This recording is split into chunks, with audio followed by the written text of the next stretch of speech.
Hello everyone, it's Jay. Nice to see all of you.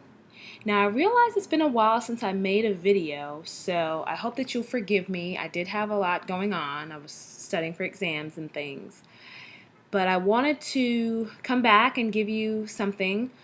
I initially was going to make another resume video to follow up on the resume basics. However, over the past couple of weeks, I've gotten a lot of contacts about interviews.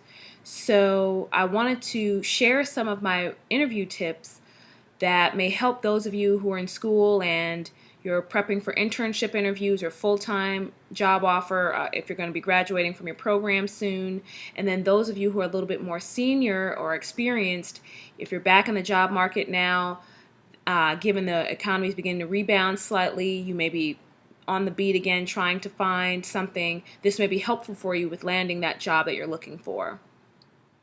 So the first thing that I want to talk about in terms of my first tip is showing up early. Now I know that that kind of sounds like a no-brainer, like obviously you don't want to show up to an interview late, but I realize a lot of people, they don't time it right, and whether it's that they don't give enough time for getting lost or signing in or any of that, you want to make sure that you show up early. No one's saying that you have to be there, an hour early, but you do want to make sure that you arrive with about 15 to 30 minutes worth of time, so that just in case of anything, that you have enough time to get there, and also it gives you a chance to look at your surroundings, look at the office environment, view the people that are there before you get interviewed. Because if you walk right in and then you go right into the interview and then you walk right out, you haven't had a chance to really look at the surroundings.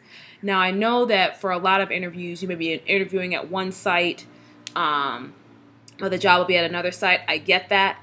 But a lot of times we know that if the location that you're interviewing at is probably where you're going to work. And so you want to make sure that you have enough time to look around and see what's happening in the environment there, how people talk to one another, and just see the demeanor of folks in the hallway. Because as much as you're interviewing the company, as much as the company is interviewing you, you're interviewing the company. And you want to make sure that you have enough time to assess them and it's not just in and out. The second tip is wear the right attire. Again, another no-brainer. I get that, but you'd be surprised that people don't dress for the environment. Now, I understand that all environments don't require suits. A lot of places are comfortable with you, interviewing in slacks and a shirt and or khakis or something a little bit more casual, depending on where you're trying to interview.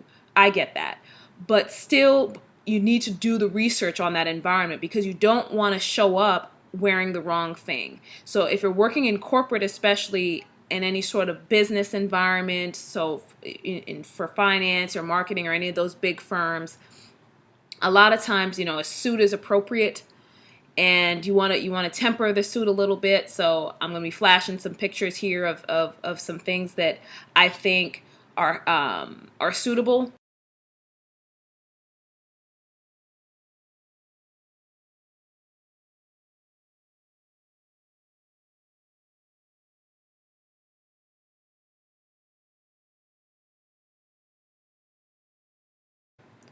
And again, these are tips that I've seen that have worked for me personally, and then for people that have landed jobs. So again, I understand that not all environments are the same. Not everybody wants a suit, but it's better to be more conservative when you go than think that you're going to fit in with what they're looking for, and they're looking at you, well, why did you show up in that? So it's better to be safe than sorry.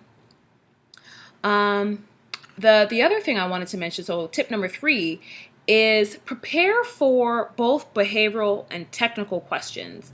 A lot of times people, they prepare for the very kind of technical questions, if for doing analysis, or if you're on this particular type of project, so they want to make sure that you have certain technical skills that you've acquired. However, behavioral questions are very, very important. Those are the ones with the tell me about a time when. Those are very, very important. You want to make sure that you have real solid answers to those, because they can tell if you're faking it or making it up. So, if you've got real life experiences, and there are a couple of websites that I can share with you at the end for behavioral interviews. Behavioral interview questions that you can go and kind of check out some of those questions as well, because you can prepare for technical ones, but behavioral ones you really have to think through, what experiences have I had? Have I had this kind of experience? What kind of experience would they even be looking for in this role that they may be wanting to find out that I have? All that's important, so you want to make sure that you prepare for those as well. Point number 4, make sure that you're giving believable answers. I know that sounds like, what do you mean by believable? Of course my answer is believable. Honestly, a lot of times people are giving answers that are embellished or inflated because they want to make it seem as if they've done more than they really have because you want to land the job. And while I understand that there's a temptation to do that, you want to be careful because you don't want to get into a situation where you're embellishing to the point that when they talk to your previous boss that they're like, Jay never worked on that. What are you talking about? You don't want that. Or you don't want that then when you get into the job that they're giving you more that you can handle, giving you more than you can handle because you said that you can do this, this, and this is what you've previously worked on. So you don't want to get into a situation where you're over-promising and under-delivering. Not to say that you shouldn't, toot your own horn a little bit if you have accomplishments that you can speak through. But again, there's a difference between tooting your own horn and just outright embellishment and lying. You don't want that because it can come back to bite you, and you don't want that situation for yourself. Point number 5, make sure that you have that you've done your research and that you have real meaningful questions. And I can't tell you how many jobs I've actually gotten because they said, wow, you're really prepared. You know a lot about the company. Or, those are good questions. I hadn't even thought about that. That's helped me get quite a few jobs because I took the time to research them, whether it's online, talk to people who currently work there. And, you want to have like a real list of questions. I've heard people going with like, so what's the pay like? What's a typical day like? Those are kind of standard questions. Well, you really shouldn't be asking about pay. It's not that serious. You don't want to turn off the interviewer. If you need a job and, wait for them to call you back because then, if they really like you, they'll tell you what the pay is and then you can choose to take the job or not take the job. You don't have to ask right in the interview. Some places are okay with that, but that can always get iffy, so be careful with that. But, what's a typical day like? Those kinds of questions are pretty standard and they're looking for those. So you want to dig a little deeper. If you know that something's going on at the company, if they've just acquired someone or they've done some restructuring or they've opened a new plant somewhere, or you want to make sure that you understand that and you're trying to understand how that will affect your job or how it's affecting the company culture that you're going to be a part of. They want to see that you care enough about the company or that you're interested enough in the company to do real research because, for companies, their biggest investment is people. That's what they spend the most of their money on. So they want to make sure that if they're going to be investing in you, that you've somewhat invested in them already by doing the research and trying to understand what's going on at the firm. And so the last thing that I want to mention, so this is point number 6, is that you want to make sure that you allow the interviewer to steer the conversation. And I know that a lot of times you go in there with an idea as to how the interview is supposed to go and what points you want to get across about you and your experience. And while that's a worthy goal, a lot of times interviewers will allow the conversation to kind of derail a little bit because they may already know that you're smart, from your transcripts or from your resume or from your previous experience. They may have already done that research, so they already know that that you've got the skills, but they want to see if you've got the fit. And And so they'll want to talk to you about different things. And for example, one of my previous interviews, the conversation got into how he and I were both in choirs at one point, and we talked about which voice part we were, and if we were in, if we sang in church, and talked about competitions and things. And I did get that job, so I'm not just giving you hot air. So you have to allow the interviewer to steer the conversation.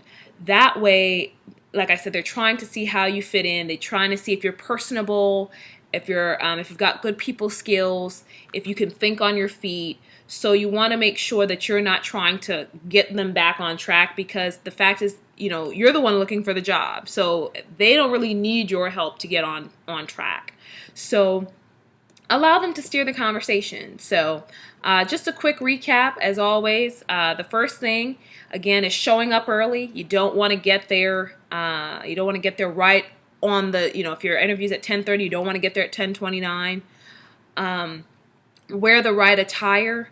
Do some research on the company. Obviously, I know that companies like Google and some other places that are a little bit more relaxed and in their environment, they're not going to be expecting you to show up in their interviews for their interviews in suits. But other places, especially more corporate firms, they're going to be looking for, or conservative firms, they're going to be looking for you to wear something a little bit more conservative for your interview. Prepare for both behavioral and technical questions, making sure that you can speak to some of your experiences, and it's not just that you know how to do the work from a technical standpoint, but you're able to talk about the experiences that you've had and how that aligns with the experiences you may have at that company. You want to make sure that you give believable answers. Again, nothing wrong with tooting your own horn or, giving some meat around your accomplishments, but you don't want to embellish or overpromise and then end up under-delivering. The next point is, doing your research. Make sure that you have meaningful questions and you understand what's going on at the company, any sort of big things that are in the news. You can always check the company websites. You can check any of the news sites if there's something big going on at the firm.